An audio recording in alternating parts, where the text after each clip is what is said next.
Hola, bienvenidos a Charlas B, un espacio de reflexión a cargo de especialistas de distintas disciplinas, quienes con sus conocimientos y experiencias nos ayudarán a mejorar tu día a día. Nuestro objetivo es contribuir a ese cambio en la sociedad que permita desarrollar el país que todos soñamos. Hoy les presento a Jorge Yamamoto, doctor en psicología, magíster en antropología e investigador del bienestar subjetivo, consultor en la mejora de la calidad de vida y el rendimiento. Luego de más de 15 años de investigación, sistemáticamente encontramos que la unión familiar, incluyendo los amigos cercanos, constituye la más importante fuente de felicidad. La pandemia, a través del distanciamiento físico, amenaza esta fuente especialmente importante en el Perú y en Latinoamérica. Más aún, vamos a encontrar que las personas manifiestan un cansancio, un malestar, y no solamente es la percepción, sino en un estudio publicado por la Organización Mundial de la Salud, hecho en 130 países, encontramos que la ansiedad, esa sensación de malestar, que no se encuentra una causa específica, que genera sudoración, falta de respiración y otros síntomas fisiológicos, ha aumentado 4 veces. Por otro lado, la depresión, que consiste en dejar de sentir placer por aquellas cosas que nos hacían sentir felices y que nos va bajando la energía y nos deja pegados pensando en cosas negativas, ha aumentado en 3 veces. Esto se conecta con un estudio que hemos hecho en nuestro grupo de investigación a una muestra representativa de Lima Metropolitana. Le preguntamos a las personas que nos digan de manera abierta cuál ha sido el cambio más importante que ha encontrado luego de la pandemia. Y en primer lugar, obviamente, es el aislamiento. Pero en segundo lugar, encontramos que la gente nos manifiesta que la pandemia le ha traído más unión familiar. Y en tercer lugar, temas de desempleo y crisis económica. Pero el 24% de la población espontáneamente dice que le ha traído más unión familiar. Esta es, de lejos, como recordamos, la más importante fuente de felicidad y bienestar. Entonces, nos subraya que aquí hay una palabra clave, que es el optimismo. El optimismo no es vamos a la fiesta COVID, no pasa nada, o visitemos a la familia, no pasa nada. Eso es falta de inteligencia. El optimismo, de acuerdo a la investigación científica, consiste en que cuando tenemos un gran reto como una gran amenaza como el COVID, nosotros primero aceptamos amablemente lo que nos tocó. Igual no nos queda otra, y en el Perú por lo menos se va a quedar un buen tiempo. Y frente a ello decimos, ese COVID no me va a vencer. Y sacamos energía, se activan los mismos neurotransmisores cuando estamos en un videojuego, cuando estamos percibiendo que podemos ganar un partido o desarrollando un logro importante en nuestras vidas. Nos activamos, nos motivamos y lo más importante, que nos da la energía y la lucidez para generar los cambios necesarios en nuestra vida para salir adelante. En contraste, cuando estamos viendo el COVID como una amenaza y empezamos a decir, uy, no salimos de acá, se empieza a desregular nuestro estado emocional y nos quedamos pegados con las ideas negativas y se va ahondando esa emoción, dándole paso a un aumento de la probabilidad de la depresión. Entonces, hay un pequeño cambio que hace la diferencia. El verlo como un reto nos da lucidez para adaptarnos a la situación cambiante, pero con buena onda, e ir paso a paso saliendo adelante. En contraste, si no lo vemos como un reto, sino como una amenaza, se desregulan nuestras emociones. Y recordemos que cuando estamos activándonos el reto, el salir adelante constituye uno de los mejores antidepresivos que existen y es gratis y no tiene efecto secundario. El COVID está para todos, todos tenemos lamentables pérdidas, dificultades económicas, todos estamos medios encerrados, pero la diferencia está aquí, en cómo lo enfrentamos, si lo vamos a ver como una oportunidad de cambio, una energía para adaptarnos en buena onda, o lo vamos a ver como una amenaza que termina deprimiéndonos. Así, partiendo del aislamiento, yo puedo aceptar que este COVID es muy peligroso y ahora con las variantes peor aún, y voy a tener que marcar distancia física con mis familiares. Y en ese distanciamiento físico voy a aumentar la cercanía social. Los iré a visitar y a 10 metros los saludaré y les mandaré besitos volados por la ventana. Aumentaré las reuniones a través de redes, y hay familias que antes se veían 3 veces al año, pero ahora con los familiares en provincias y en otras partes del mundo se están reuniendo todos los fines de semana.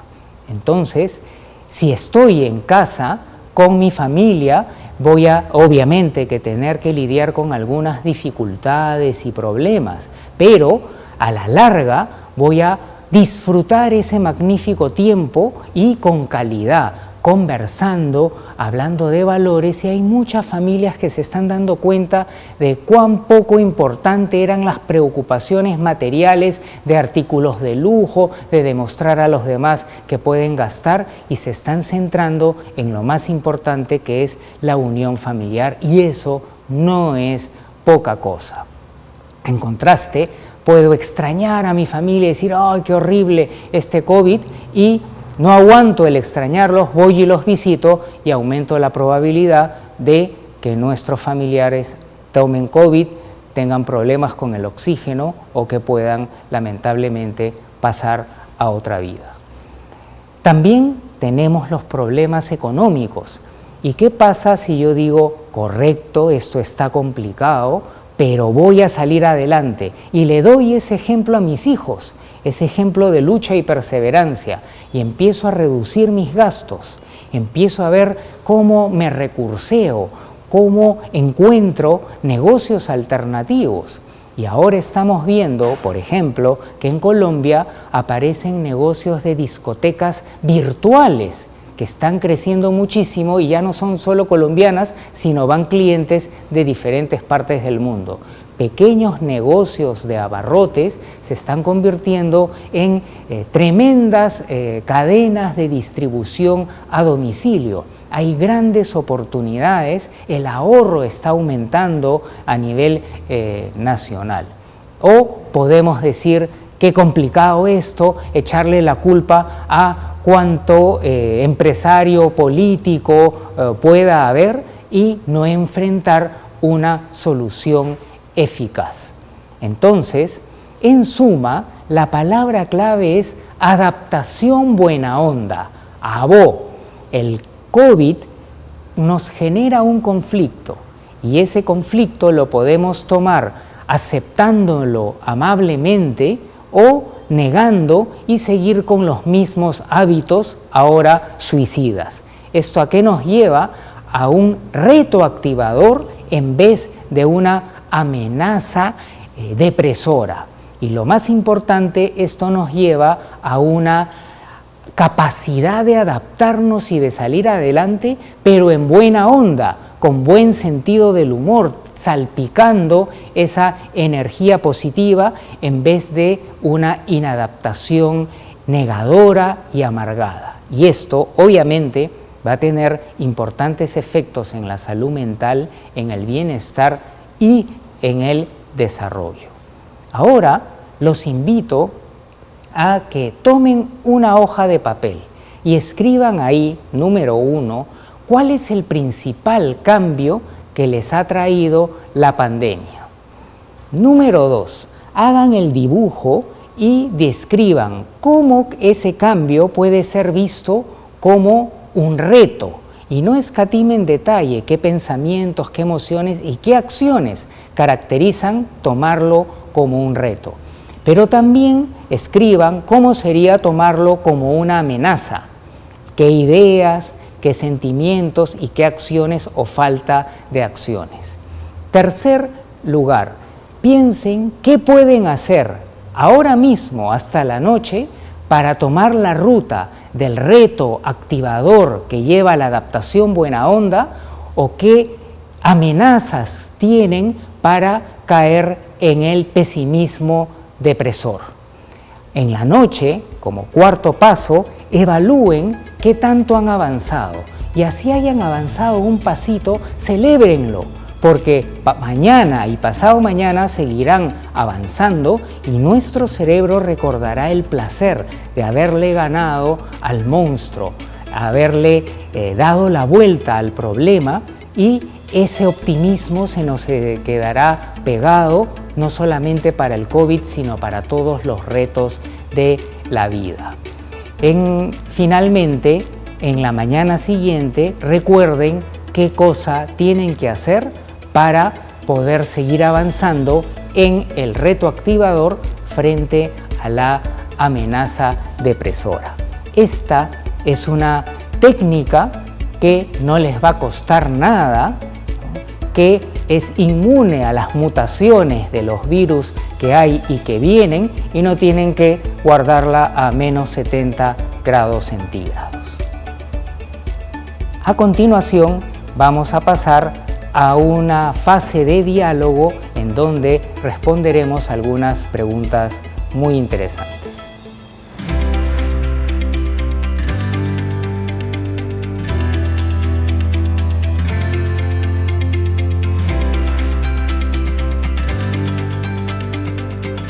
Es una excelente pregunta porque muchas veces se hace la dualidad, ¿no? O realista u optimista, pero en verdad el optimismo comienza con el realismo. Investigaciones hechas en prisioneros de guerra que pasaban 5 años con torturas, sin alimentación adecuada y en un cuarto de 3x2, encontraban que aquellos que decían me van a rescatar pronto, por Navidad ya voy a estar con mi familia, y ellos tenían los más graves trastornos mentales. Pero aquellos que decían me voy a quedar buen tiempo acá, pero me van a sacar y voy a enseñarles a los demás de la entereza que se requiere y podemos salir de las grandes dificultades. Entonces el optimismo parte del realismo, de analizar la situación tal cual se da, aceptarla amablemente y ahí ver el reto, activarse y buscar una solución eficaz.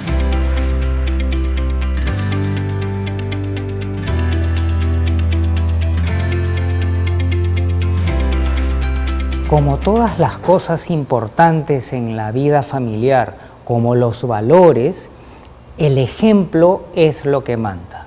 ¿Cómo podemos fomentar la empatía si nosotros estamos agotados, no entendemos las necesidades de los hijos y de una manera más agresiva o más diplomática los mandamos a rodar? Entonces, tenemos que mantener ese equilibrio nosotros mismos, esa calma, esa buena onda, y transmitirla a los hijos. Y la respuesta va a ser que los hijos, sin mayor lección, van a desarrollar esa empatía, van a estar atentos también a nuestras necesidades. Sobre esa base se genera el diálogo, porque ¿qué diálogo va a haber si calificamos de poco inteligentes los comentarios de nuestros hijos, sea con palabras o con actitudes? ¿Qué tipo de empatía vamos a tener si estamos pegados con el celular o atendiendo cosas importantes del trabajo, pero dándoles la señal que el trabajo es importante y tú no? Entonces, esos espacios, esa conversación, buena onda, actividades, y ayuda mucho tener una rutina en la cual podamos tener espacios definidos para que podamos evitar la ansiedad de no saber qué hacer en qué momento.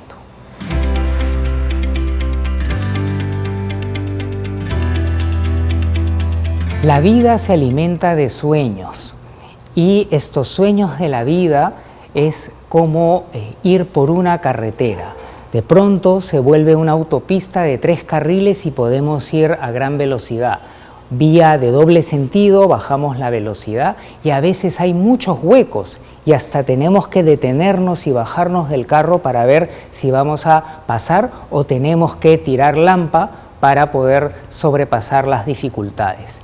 Entonces, el bienestar y el desarrollo está marcado por la capacidad que podamos tener de ajustar nuestras metas, nuestros sueños a las diferentes circunstancias de la vida. Entonces, en todo momento podemos y tenemos que mantener vivos nuestros sueños, pero distinguir entre un sueño de opio, un sueño tan bajo que ni siquiera me motiva, y ese punto de equilibrio que me genera activación, me protege del aburrimiento y de la depresión y me lleva a adaptarme con buena onda a las circunstancias de la vida.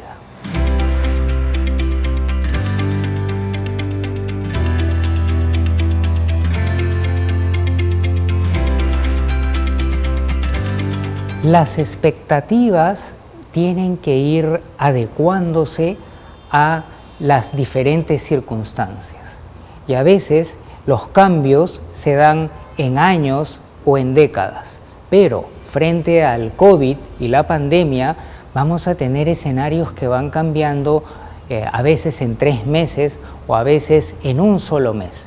Entonces tenemos que tener una serie de expectativas muy flexibles. Es como escalar el Huascarán en condiciones de fenómeno del Niño. Tenemos que tener clara cuál es la gran cima y estar preparados para diferentes tipos de tormenta, saber cuándo quedarnos un mes, una semana en el campamento y cuándo ir rápido para alcanzar el siguiente hito.